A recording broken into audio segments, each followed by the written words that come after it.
თურმე იმისთვის, რომ ფენომენალურ მსახიობად იქცე, სიკვდილი აუცილებელი არაა. რამას ჩხიკვაძესთვის ერთი როლით საკმარისი აღმოჩნდა.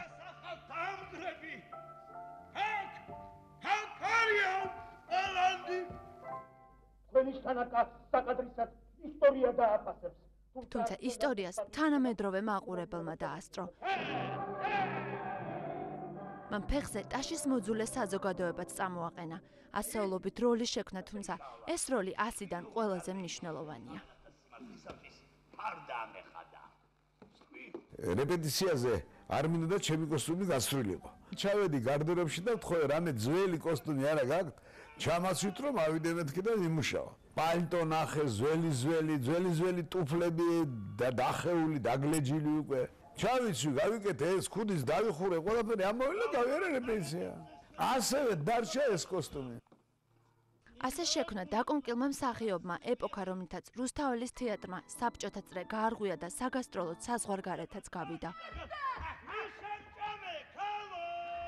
სპექტაკლი ლეგენდა, რომელიც ქართული თეატრისთვის ბედისწერად იქცა, 650-ჯერ წარმოადგინეს. ჩხიკვაძემაც ზუსტად ამდენჯერ ითამაშა. ეს ციფრი ისტორიაში ისევე შევიდა, როგორც თავად სიმართლის მოყვარული აზდაგი.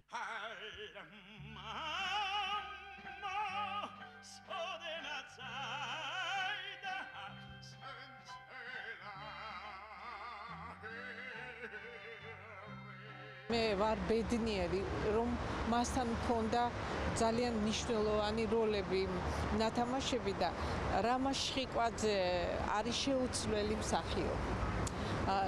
და ეპოქა ისეთი, რომელმაც ძალიან ბევრი რამ წაიღო თან.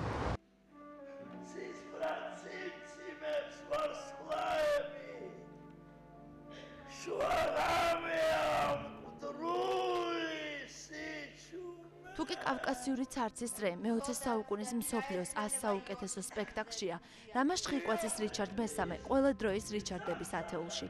შექსპირის გმირების საუკეთესო შემსრულებელმა რიჩარდ მესამე თითქოს არა მთელი დარბაზისთვის, არამედ დარბაზში მყოფი თითოეულისთვის ითამაშა.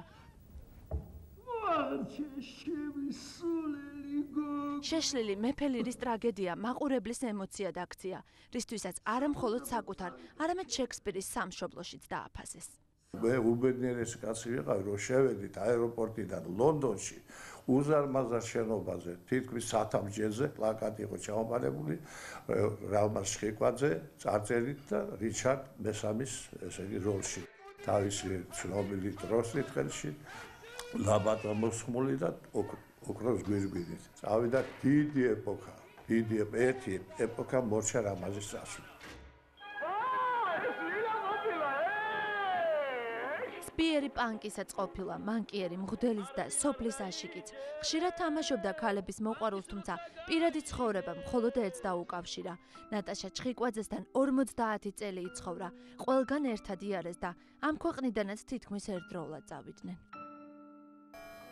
ძალიან მიმძიმს მე, როგორც მთელს ჩვენს ქვეყანას, მთელს ჩვენს სამეგობროს და მე განსაკუთრებით კიდე, იმიტომ რომ მთელი ცხოვრება მასთან ერთად გავატარე სცენაზეც და ცხოვრებაშიც. პირველი იყო, რომლის სახელი იმ თეატრის ქვაფენილს შემორჩა, რომელსაც ნახევარ საუკუნეზე მეტი უანგაროდ მიუძღვნა. როგორ აუყრია ტანი, ბევრისთვის ეს როლი რამაზ ჩხიკვაძის სიმბოლოა. მსახიობი ხეჭეჭურის ნერგებივით ეძებდა სიკეთეს და როცა პოვებდა, ბაბუა ლუკასავით უხაროდა. ის მსახიობად არ დაბადებულა. თეატრალურში დიდი ორჭოფობის შემდეგ ჩააბარა და არტისტად სცენაზე დაიბადა. დაიბადა იმდენჯერ, რამდენჯერაც მაყურებლის წინაშე წარსდგა. იბადებოდა ახალი სახით, ახალი ემოციით და ახალი გარდასახვით. ალბათ იმისთვის, რომ 83 წლის ასაკში ლეგენდად ქცეული გარდაცვლილიყო. სხვებს კი ეთქვათ, რამაზ ჩხიკვაძესთვის 93-ით ცოტაა.